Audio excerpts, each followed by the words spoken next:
아멘. 저희 집에 둘째 아이가 태어나서 둘째 아들이 돌쯤 됐는데 지금은 이제 애기 아버지가 됐지만 막 걸음마를 하기 시작할 때인데 걸음마를 하지 않고 뛰기 시작하는 거예요. 겨우 일어나서 한 걸음 한 걸음 조심스럽게 떼야 되는데, 발걸음을 떼야 되는데 후닥닥 뛰기 시작하니까 일어섰다 하면 넘어지고 일어섰다 하면 넘어지고 아프다고 울고 그러면서도 일어나서 또 뛰는 거예요. 저 녀석이 뭐가 되려고 저렇게 걷지도 못하는 녀석이 뛰기부터 할까.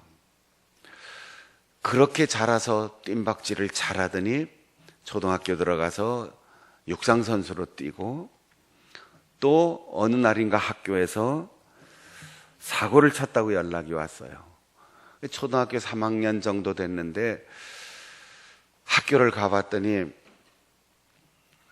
수업을 마치고 끝나는 시간에 집으로 돌아오는 길인데 교실에서 나와서 계단을 내려와 학교 본관 정문, 그러니까 현관에 통유리가 이런 문이 닫혀 있는데 이 녀석이 늘 운동을 좋아하니까 축구공을 들고 다녔는가 봐요.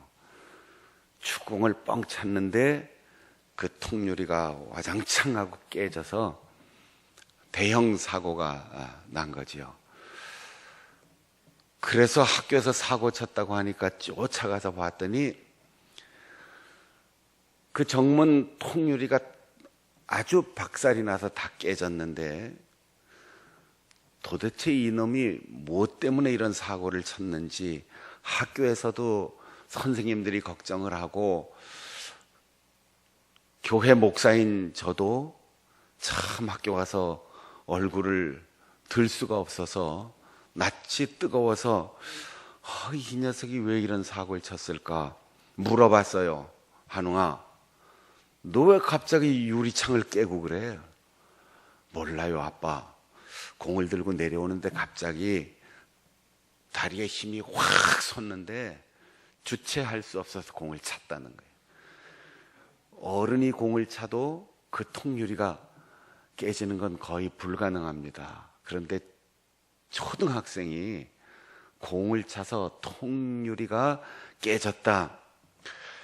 다 사고 쳤다고 하고 선생님들이 다 이 녀석이 커서 뭐가 되려나 걱정했는데 아빠는 속으로 통유리를 깰 정도의 실력이면 저 다리 하체의 힘이 보통이 아니겠구나. 이게 크게 될 놈이야. 아빠는 이렇게 해석을 했습니다. 그리고 드디어 서울에 올라와서 축구를 시작하고 축구 선수가 됐는데 남들이 보고 기존의 질서에서 보고 어른들이 보고 선생님이 볼 때는 이게 사고를 친 녀석이라고 보지만 아빠가 볼 때는 발의 힘이 저렇게 세. 대단하다. 사고 친 거 유리는 갈면 되고 물어주면 되지만 아이의 가능성은 상처 주면 돈으로 시간으로 회복할 수 없는 엄청난 심리적 위기를 맞게 됩니다. 한마디도 야단치지 않고 집에 데리고 돌아왔습니다. 여러분, 누가복음에 예수님의 어린 시절을 보면 예루살렘에 순례하러 왔다가 베들레헴으로 돌아가는 귀향길에 예수님이 사라졌어요. 요즘으로 치면 이건 문제합니다. 아버지 어머니 곁에 12살이면 치마 꼬리 붙들고 그냥 졸졸 따라다니면서 먹을 거나 사달라고 하고 용돈이나 달라고 할 테고 쓸데없는 질문이나 할 것 같은데 어디론가 사라졌어요. 핸드폰도 없고 방송할 장비도 없는 그 상태에서 집안 식구들, 일가 친척들 어디 잠자리에 들어갔나고 다 찾아봐도 없어요. 가던 길을 돌이켜 예루살렘으로 올라갔는데 예루살렘 성전에 보니까 요즘으로 말하면 신학대학 교수님들, 박사님들하고 12살짜리가 앉아서 토론을 하고 있는 거죠. 아버지 어머니가 깜짝 놀라서 나무랐어요. 야, 쬐꼬만 게 어른들 틈에 끼어서 뭐해? 그 쓸데없는 얘기하고 앉았어. 그 시간이 있으면 공부 더 해야지. 그 시간이 있으면 문장을 외우고 가나다라 글씨를 쓰는 연습을 하고 공식을 암기하고 이래야 되는데 무슨 주제넘게 박사님들하고 앉아서 얘기하고 있어. 나무라며 돌아왔지만 예수님께서 이렇게 대답했습니다.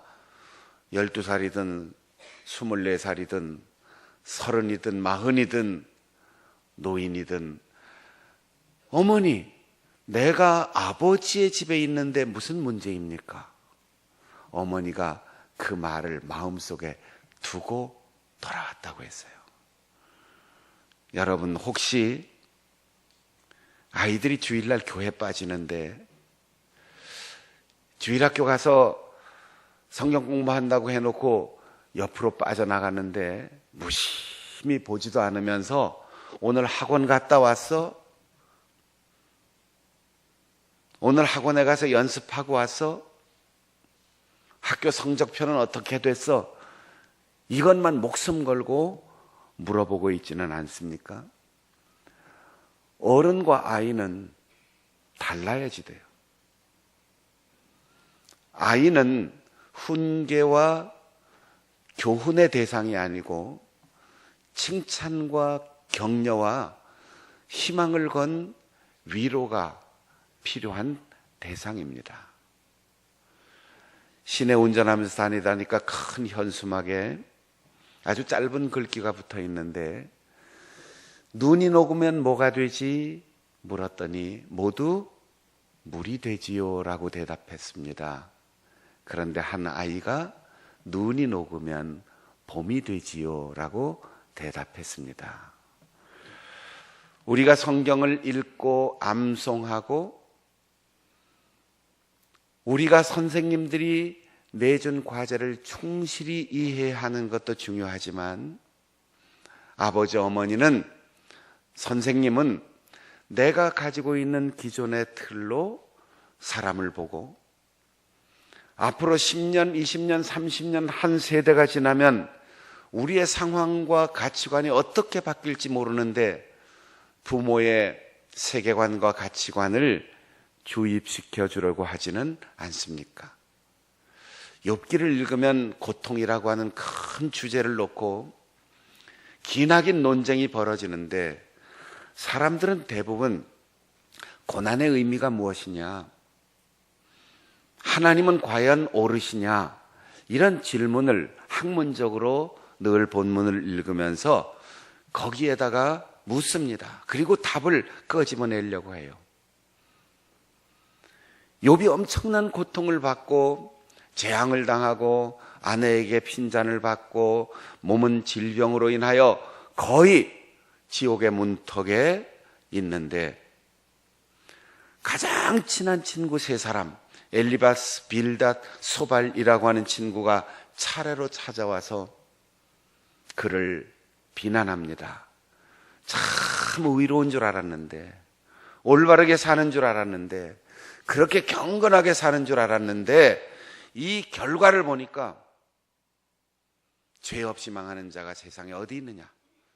하나님이 너를 징계하셨으니 숨겨놓은 죄가 있으면 회개하라. 결과를 보면 알 거 아니냐? 아니 땐 굴뚝에 연기가 나겠느냐? 하나님이 너를 치신 이유는 죄 때문일 텐데 우리만 몰랐지 하나님이 어찌 모르시겠는가? 고백해라, 자백해라, 인정해라. 욥은 말합니다. 나는 추호도 손톱만큼도 하나님 앞에 부끄러움이 없다.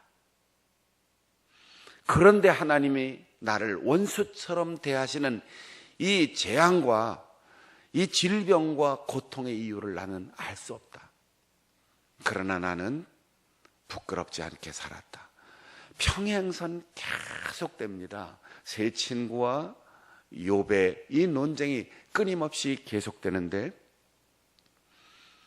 우리는 이 논쟁 속에 함몰되어서 욥은 의로웠고 친구들은 지나치게 결과를 보면서 원인을 짐작하여 사람을 정죄하지 않는가 생각합니다. 우리가 주목하지 않는 네 번째 친구가 나옵니다. 오늘 우리가 읽은 본문에 엘리후라고 하는 사람이 나오는데 전혀 사람들이 잘 주목하지 않아요. 엘리후가 세 친구들이 끊임없이 얘기하고 정죄하고 욥이 대답하고 자기의 의를 주장할 때 한마디로 얘기하지 않습니다. 그런데 세 친구가 비난을 멈추고 욥이 자기 변명을 하는데 세 친구가 더 이상 대답을 하지 못하는 아주 침묵의 순간이 왔어요. 서로 이야기가 주고받고 왔다 갔다 해야 뭔가 타협점이 나오고 결론을 내릴 텐데, 내가 옳다 서로 끊임없이 논쟁하니까 할 말이 없어질 상황까지 엘리후는 가만히 곁에서 지켜보고 있었습니다. 그리고 장유 유서가 아주 굳건하게 자리 잡은 유대인의 사회에서 엘리후는 욥과 그 세 친구가 다 자기보다 연장자였기 때문에 나이 어린 사람의 차례를 기다리다가 한마디도 말 못하고 그 네 사람의 대화 속에 끼어들지 못하고 있었어요. 네 사람이 거듭 대화하면서 뭔가 신앙적이고 경건하게 살았던 사람답게 결론을 내리지 않을까 생각했는데, 이 고집불통, 상상력만 발동해서 보이지도 않는 원인을 자꾸만 끄집어내려고 하는 사람들, 그리고는 서로 대화가 단절돼 버렸어요. 여러분, 내가 옳다라고 주장하는 것이 틀리지 않았어도 상대방을 향하여 마음의 문을 열지 않으면 대화는 되지 않습니다. 비난만 계속되고 변명만 계속되고 그러다가 할 말 없어, 너하고 나하고는 끝이야, 관계가 끝나는 거예요. 엘리후는 바로 그 대화의 공백 상태에 박차고 들어와 끼어듭니다.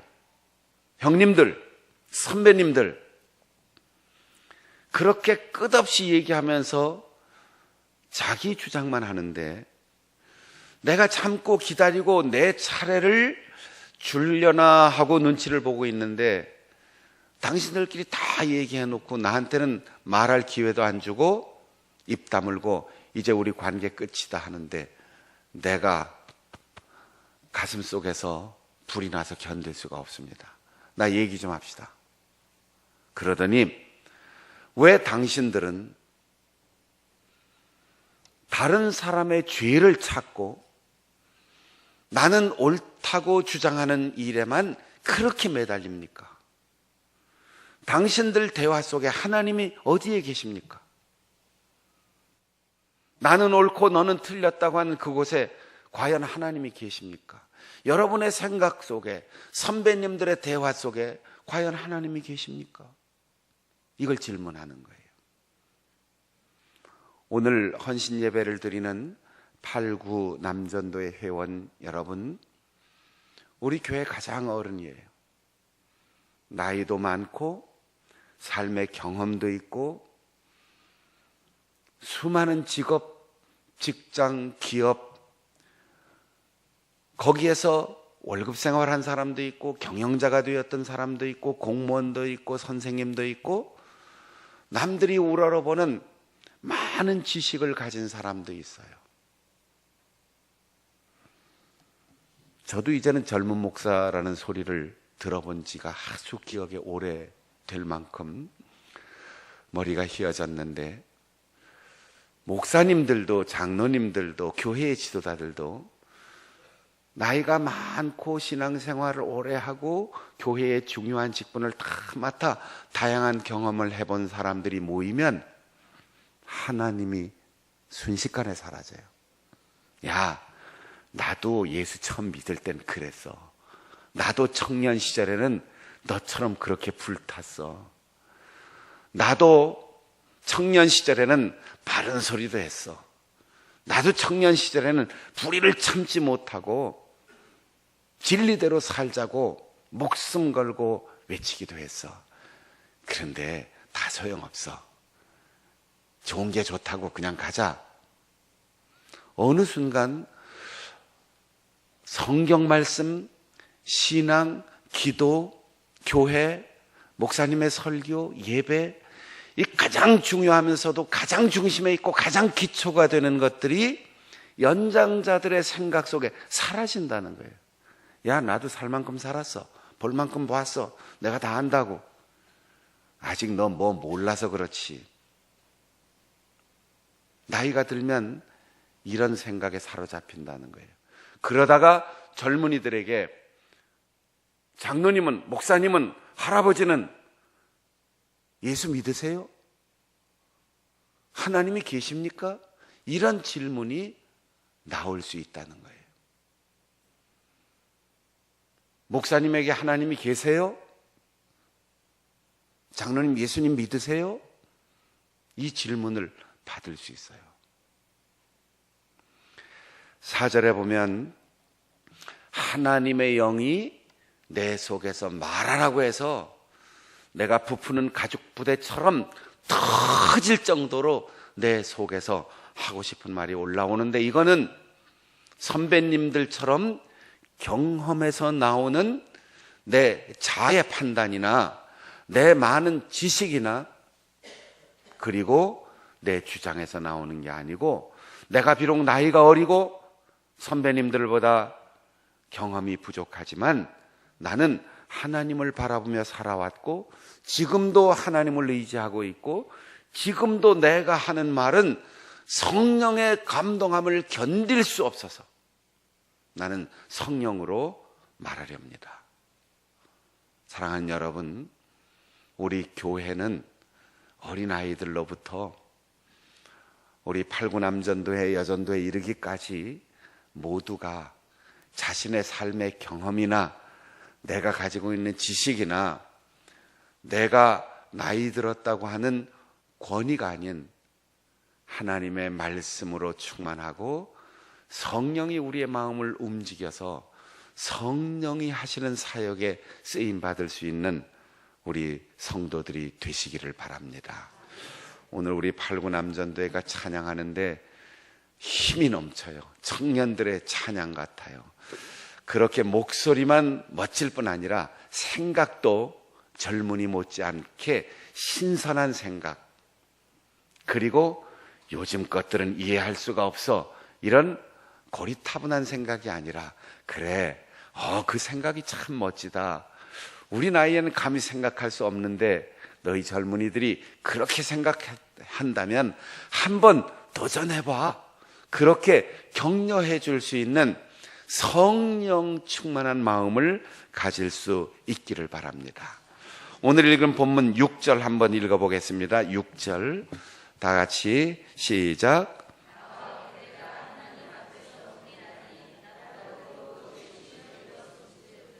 예. 나이가 많다고 권위가 생기는 게 아니에요. 젊다고 힘이 있는 게 아니에요. 남자라고 우월하고 여자가 열등한 게 아니에요. 우리는 다 흙덩입니다. 깨지면 다 끝이에요. 아무리 도자기가 아름답고 아무리 옹기 그릇이 커도 언젠가 깨지면 다 가치를 잃는 겁니다. 엘리후의 이야기는 선배님들이나 후배나 어른들이나 우리 젊은이들이나 병든 욥이나 건강한 당신들이나 우리는 다 흑덩입니다. 그러니까 우리가 겪는 일은 누구나 다 똑같습니다. 어떤 흑덩이도 병들 수 있습니다. 어떤 경영자도 실패할 수 있습니다. 어떤 지식인도 오류 있을 수 있습니다. 얼만큼 경건하게 산 사람에게도 돌아보면 후회되는 일들이 있는 겁니다. 그러니 결과와 상태를 놓고 원인과 출처를 짐작해서 정죄하지 마십시오. 오늘 나에게도 욥 형님과 같은 질병이 올 수 있습니다. 오늘 당신들과 같이 노련한 인생을 산 사람도 욥 형님처럼 실패하고 재난을 당할 수도 있습니다. 그러므로 우리가 보아야 할 것은 결과가 아니고 우리의 머리로 추정할 것은 과거의 원인이 아니라 지금 욥 형님이 당하는 이 질병의 아픔이 얼마나 고통스러울까 같이 울어주고, 지금 이 질병으로 죽을 것인가, 그에게도 다시 치유와 회복이 있을 수 있을 것인가, 이걸 생각하면서 과정의 섭리를 하나님의 뜻으로 우리가 생각할 줄 아는 믿음이 있어야 합니다. 예수님을 따라가던 제자들이 하루는 물었어요. 선생님, 날 때부터 소경된 저 사람 부모의 죄 때문입니까? 아니면 어머니 뱃속에서 뭔가 잘못을 했습니까? 잘못을 따지려면 어머니 뱃속에서 감히 어머니의 배를 발길로 찬 것도 죄지요. 어머니의 젖을 먹으면서 젖꼭지를 깨문 것도 고통을 준 죄가 될 수 있지요. 그런데 예수님이 보시는 건 달라요. 눈이 멀었기 때문에 죄다. 누구의 죄냐? 언제적 죄냐? 이렇게 묻지 않았어요.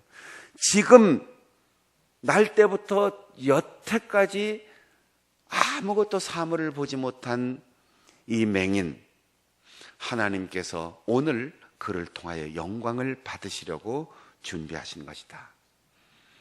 그리고 그 눈을 뜨게 해 주셨습니다. 여러분, 파괴는 무조건 나쁜 게 아니죠. 창조하기 위해서 파괴가 필요할 때가 있고, 이사하는 것이 귀찮을 때가 있지만 산뜻한 새 집에서 사는 희망이 있기 때문에 힘들어도 이사를 합니다. 건설적인 미래 때문에 오늘의 현재 누리고 있는 기득권을 포기할 수도 있습니다. 우리는 언제나 과정에 있다는 것을 잊지 말아야 돼요. 하나님께서 끝이라고 할 때까지 아직 끝난 게 아닙니다. 우리의 목숨이 끝날 때까지 아직 우리 앞에 있는 것은 완성된 것이 아닙니다. 언제나 우리는 과정 속에 있어요. 그런데 욥의 세 친구는 욥은 끝났다. 가정도 끝났고 성공도 끝났고 명예도 끝났고 목숨도 끝났다라고 보는데, 엘리후만은 끝난 게 아닙니다. 하나님이 지금 어떻게 가시는지 우린 그걸 보아야 합니다라고 말하는 거예요. 14절 다 같이 읽겠습니다. 14절 시작.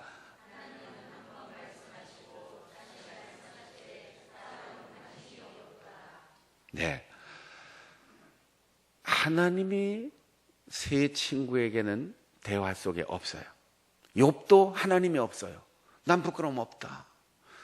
하나님을 의식한다면 세 친구는 욥, 하나님이 어떻게 당신을 만들어 가시는지 참고 믿음으로 기다려야 돼. 낙심하지 마라. 이렇게 얘기해야 되고, 하나님이 계시다라는 믿음이 있으면 욥은 내가 잃은 모든 것, 내 행위로 얻어진 것이 아니고 하나님의 은총의 선물인데, 부자 소리를 듣기보다는 나눠주는 사람으로 살았어야 하는데 나는 너무 많은 것을 가지고 있었어. 형식적으로 구제는 많이 했으나 내가 100억이 있는데 1억을 나눠줬다고 사람들은 깜짝 놀라지만 10만 원, 20만 원 벌면서도 자기의 생활비의 절반을 구제하며 나눠주는 사람도 있었는데, 나는 하나님이 주신 은혜만큼 살지 못했어. 그런데도 목숨이 붙어 있는 것만 해도 하나님의 은혜이지. 이렇게 고백할 수 있었어야 돼요. 그런데 둘 다 하나님이 없는 거지요. 엘리후는 말합니다. 하나님이 어디에 계시냐고? 하나님이 당신을 원수처럼 취급해서 병들게 하셨다고? 하나님이 죄를 찾아서 욥에게 재난을 주시고 재앙을 주셨다고? 이미 하나님께서는 욥의 인생을 통하여 수없이 말씀하셨고, 꿈을 통하여, 환상을 통하여, 그리고 욥의 이 질병과 고난을 통하여 하나님께서 말씀하셨는데, 우리 인간이 관심이 없어서 못 듣고 못 본 것인데, 자기가 눈을 감고 있으면서, 자기가 귀를 막고 있으면서 하나님이 말씀하시지 않는다고? 말도 안 되는 소리지. 이렇게 선배들을 책망하는 거예요. 여러분, 우리 사람에게 이런 오류가 있어요. 자기가 보고 싶은 대로 봅니다. 자기가 듣고 싶은 대로 듣습니다. 똑같은 자리에 있는데 어떤 사람 이렇게 들었고 어떤 사람은 저렇게 듣습니다. 한 사람이 설교했는데 예배 끝나고 나가는 성도들의 표정을 보면 밝은 표정으로 이러고 나가는 사람도 있고, 눈을 싹 돌리고 인사도 안 하고 나가는 사람도 있어요. 왜? 자기가 듣고 싶어 하는 말을 목사가 안 해주면 섭섭해요. 오늘 꼭 내가 듣고 싶은 말이었는데 목사님이 얘기해 주셔서 은혜 받았다고 해요. 자기가 상의 없이 저질러 놓고 곁길로 가고 실패하고 어려운 일 당하면 목사님 그래도 내가 옳았지요? 그러면 목사가 옳았어요 이러면 안심하고 돌아가고 싶은데, 잘못된 것을 우리가 신앙적으로 바로잡아 나갑시다 하고 충고해 주면 듣기 싫어요. 아이고, 교회가 뭐 여기뿐인가? 그러고는 순식간에 사라져 버리죠. 여러분, 우리 친구 사이에도, 가정에서 부부 사이에, 형제, 부모, 자녀 사이에 다툼이 뭐 때문에 일어나요? 나는 들었는데 너는 못 들었다. 내가 얘기했는데 너는 왜 기억 안 하냐? 이것 때문에 다투는 거예요. 나는 그게 가슴에 꽉 와닿아서 기억하지만 다른 사람은 그게 별로 중요하다고 생각하지 않았기 때문에 가슴에 와서 박히질 않아요. 우리의 기억에 남는 것은 날카롭게 우리의 신경을 자극하기 때문에 기억이 나는 건데, 어떤 사람은 그걸 무디게 받아들이고 그냥 흘러가는 거죠. 그러니까 나는 아는데 너는 왜 모르냐? 나는 보았는데 너는 왜 못 보았느냐? 나는 들었는데 너는 왜 못 들었느냐? 이거는 관심의 차이지 능력의 차이가 아니에요. 난 관심 없는 것 못 듣고, 관심 있는 어떤 것 누구는 잘 듣는 거죠. 전국 각지를 다녀도 저는 길을 가면서 멸치국수, 잔치국수, 국수, 면사무소 이런 간판은 잘 뜨여요. 그런데 제 안에는 칼수제비, 항아리 수제비, 무슨 수제비, 서울에서 제일 잘하는 집, 대한민국에서 첫째 가는 집, 수제비 집은 잘 보이고 잘 기억해요. 드라이브 하면서 가다가 넓은 공터가 나오면 저는 여기 예배당 하나 지면 좋겠다 이러는데, 축구선수 어머니는 항상 축구장 하나 했으면 좋겠다 이렇게 생각하는 거죠. 이건 능력의 차이나 지혜의 차이가 아니고 관심의 차이입니다. 여러분, 하나님이 우리에게 말씀하시는 게 무언가, 여기에 관심을 가져야 돼요. 누가 나쁘냐? 누가 내 말에 반대했느냐? 누가 내 말에 찬성해 줬느냐? 누가 나에게 웃어줬느냐? 누가 나를 쌀쌀맞게 대했느냐? 이건 우리가 관심 가질 거 아니에요. 그건 그 사람의 인생이고 나는 나의 인생을 살아가야 되는데, 우리가 관심을 가질 건 오늘 나를 냉대한 사람도 있고, 오늘 나에게 반대한 사람도 있고, 오늘 나를 비난한 사람도 있고, 오늘 나를 아프게 하는 사람도 있지만, 이 모든 관계와 대화와 사람과의 만남을 통해서 하나님이 뭘 하시는가, 여기에 집중을 해야 되는 거예요. 병든 것도 어느 병원에 가서 나을 수 있을까? 누가 명의일까? 어떤 약이 있을까? 이 약 먹으면 부작용이 있을까 없을까? 이런 게 관심이 되면 치료에 효과가 없어요. 하나님이 이 질병을 통해서 나에게 무엇을 주시는 걸까? 그리고 내가 좋은 의사를 만나고 딱 맞는 약을 만나서 회복되는 그 시간에 나는 하나님 앞에 어떤 사람으로 변화되어 있어야 할 것인가? 여기에 집중하고 관심을 가져야 하는 거죠. 사도행전의 초대교회의 출발 시간, 사람들이 성령으로 충만하여 예수님을 죽이고 사도들을 박해하던 그 군중들 앞에 나와서 담대하게 너희들이 못 박아 죽게 한 예수를 하나님께서 살리시고 주와 그리스도가 되게 하셨다. 그러면서 베드로가 요엘 선지자의 예언을 인용하여 이렇게 말합니다.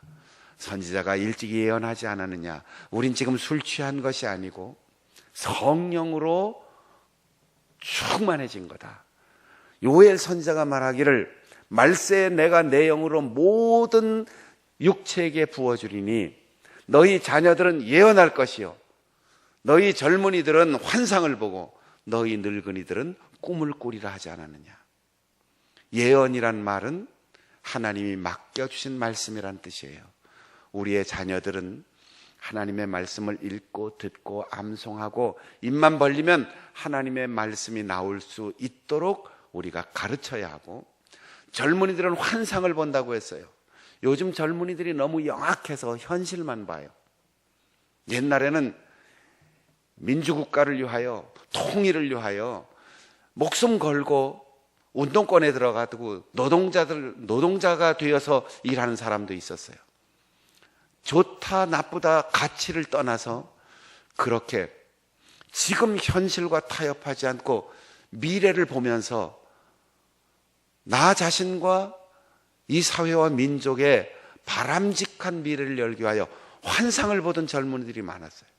근데 요즘 대학교에서 시위하면 뭘 합니까? 옛날처럼 무슨 독재자가 물러가라, 민주화를 해라, 이런 구호가 어디 구경이나 할 수 있습니까? 등록금 내려줘라, 구내식당 밥 잘 줘라, 복지시설 잘 만들어줘라, 불편하다 계단 만들어다오, 통학버스 해다오. 전부 눈앞에 보이는 내 욕구를 만족시켜달라는 거예요. 젊은이들은 현실에서 만족을 얻으면 안 돼요.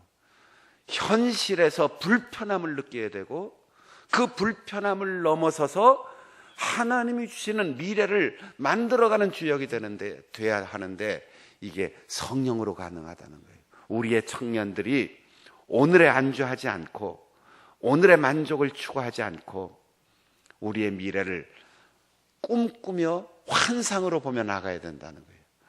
너희 늙은이들은 꿈을 꾸리라. 대낮에 꾸는 꿈은 개꿈이라고 하는데, 꿈이라는 말은 우리의 삶 속에 일어나는 일을 하나님의 뜻으로 해석해내는 능력을 의미합니다. 아기를 낳아서 며느리가 아기를 안고 또 딸이 아기를 안고, 어머니 며칠 전에 감기 때문에 아파갖고 열이 막 끓었어요. 가래가 막 끓어요. 코가 막혀요. 몸살이 났는지 힘이 들어요. 그때 나이든 엄마 아버지가 뭐라고 위로하지요? 걱정하지 마. 한번 앓고 나면 재주가 늘어간단다. 여러분, 앓고 나는 거하고 재주 느는 거하고 무슨 관계가 있습니까? 아무 관계 없어요. 그러나 시간적으로는 관계가 있어요. 앓고 나서 조금 시간이 지나면 안 하던 말도 하고 안 하던 재주도 하고 빵긋빵긋 웃게 되는 거지요.